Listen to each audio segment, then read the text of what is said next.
Last week, we presented the testimony of former Attorney General Bill Barr, who testified before this committee. Today, we present additional evidence, including his testimony that former President Trump started making claims of election fraud immediately after the election, and that Barr concluded the claims were untrue. Now, due to the length of Attorney General Barr's testimony, we're only going to include relevant portions at the hearing today. So let's play the video. The department, in fact, when we received specific and credible allegations of fraud, made an effort to look into these to satisfy ourselves that they were without merit. And I was in the posture of trying to figure out, there was an avalanche of all these allegations of fraud that built up over a number of days, and it was like playing whack-a-mole because something would come out one day and then the next day it would be another issue. Also, I was influenced by the fact that all the early claims that I understood were completely bogus and silly and usually based on complete misinformation. And so I didn't consider the quality of claims right out of the box to give me any, feeling that there was really substance here. For the first time since the election, the Attorney General spoke personally with the President on November 23rd, and this was at the White House. Let's play the video, please. So on November 23rd, I hadn't spoken to the president since the election, and in fact, as I said, since the middle of October, roughly. And it was a little getting awkward because obviously he had lost the election and I hadn't said anything to him. And so Cipollone said, I think it's time you come over here. And so I came over to meet with the president in the Oval Office, and Meadows and Cipollone were there. And the president, and this is leading up to this conversation with Kushner, the president said there had been major fraud and that as soon as the facts were out, the results of the election would be reversed. And he went on this for quite a while, as he's prone to do. And then he got to something that I was expecting, which is to say that apparently the Department of Justice doesn't think that it has a role of looking into these fraud claims. So I said, that has to be the campaign that raises that with the state. The department doesn't take side in elections, and the department is not an extension of your legal team. And our role is to investigate fraud, and we'll look at something if it's specific, credible, and could have affected the outcome of the election. And we're doing that, and it's just not. They're just not meritorious. They're not panning out. And as I walked out of the Oval Office, Jared was there with Dan Scavino, who ran the president's social media, and who I thought was a reasonable guy and believe is a reasonable guy.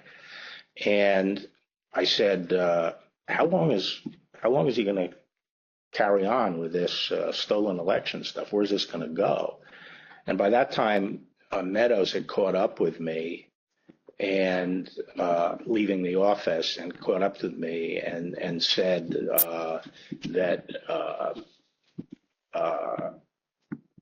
he said, look, I think that he's becoming more realistic and knows that there's a limit to how far he can take this. And then Jared said, yeah, we're working on this. We're working on it.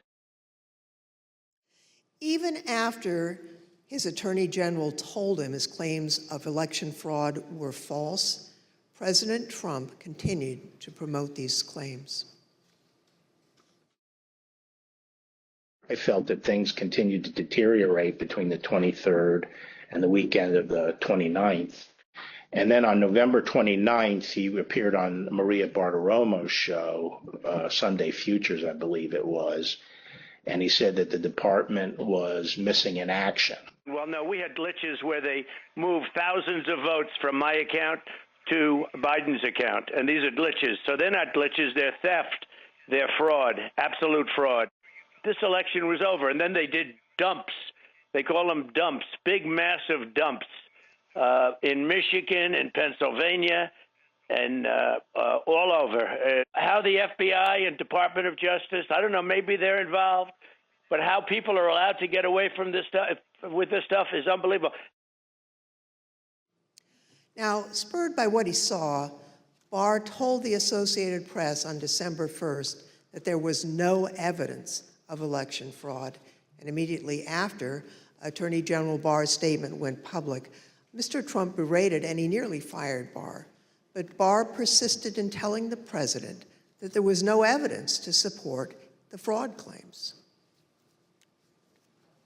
This got under my skin, but I also felt it was time for me to say something. So I set up a lunch with the AP reporter, Mike Balsamo, and I told him at lunch, I made this statement that to date we have not seen fraud on a scale that could have affected a different outcome in the election.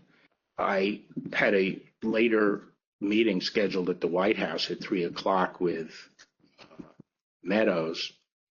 This was previously scheduled, so I knew this was going to come up, and I went over there and I told my secretary that I thought I would probably be fired and told not to go home. I mean, not to go back to my office. So I said, you might have to pack up for me. And so when I got over there, I met with the chief of staff. He said the president was angry. He didn't really get into the issue of the fraud. And then I went up to Pat Cipollone's office and we were talking with each other. And word came down that he wanted us both to go to the Oval. And the president was as mad as I've ever seen him, and he was trying to control himself. And the president said, well, this is, killing me. You didn't have to say this. You must have said this because you hate Trump. You hate Trump. And then he raised the big vote dump, as he called it, in Detroit. And that, he said people saw boxes coming into the counting station at all hours of the morning and so forth. And I explained to him that I at that point, I knew the exact number of precincts in Detroit. I think it was 630 something. I said, Mr. President, there are 630 precincts in Detroit. And unlike elsewhere in the state, they centralized the counting process. So they're not counted in each precinct. They're moved to counting stations. And so the normal process would involve boxes coming in at all different hours. So there's nothing. And I said, did anyone point out to you, did all the people complaining about it point out to you, you actually did better in Detroit than you did last time? I mean, there's no indication of fraud in Detroit. And I told him that the stuff that his people were shoveling out to the public was bullshit. I mean, that the claims of fraud were bullshit. And, he was indignant about that. And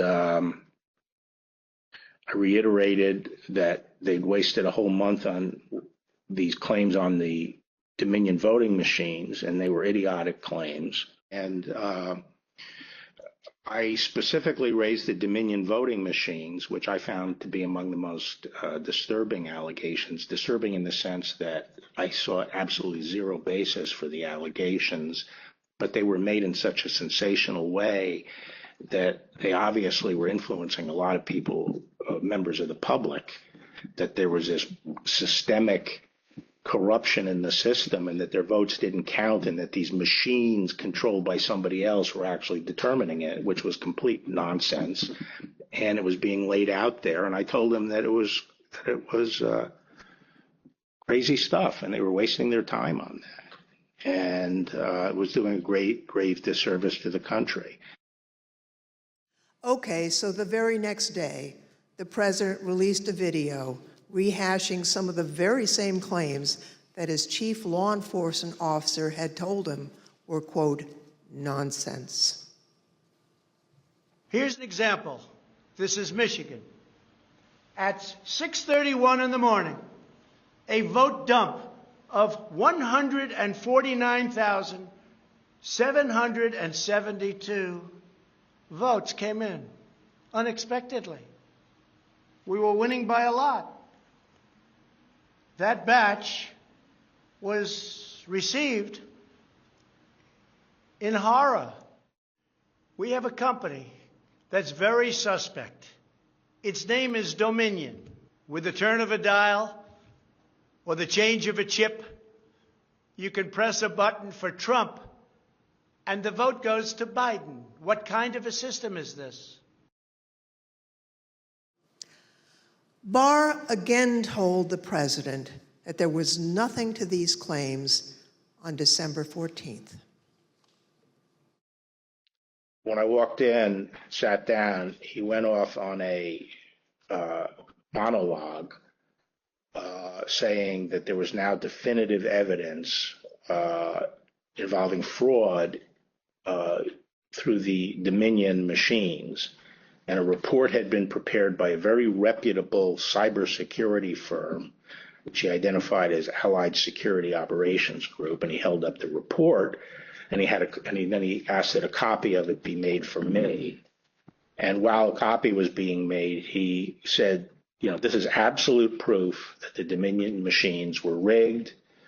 The report means that I'm going to have a second term. And then he gave me a copy of the report. And as he talked more and more about it, I sat there flipping through the report and looking through it. And to be frank, it looked very amateurish to me. It didn't have the credentials of the people involved, but I didn't see any real qualifications. And the statements were made very conclusory, like, these machines were designed to, engage in fraud or something to that effect, but I didn't see any supporting information for it.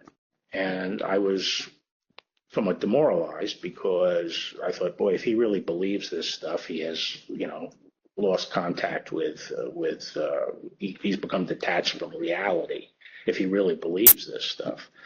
On the other hand, when I went into this and would tell him how crazy some of these allegations were, there was never an indication of interest in what the actual facts were.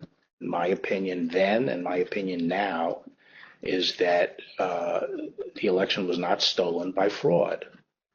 And I haven't seen anything since the election that changes my mind on that.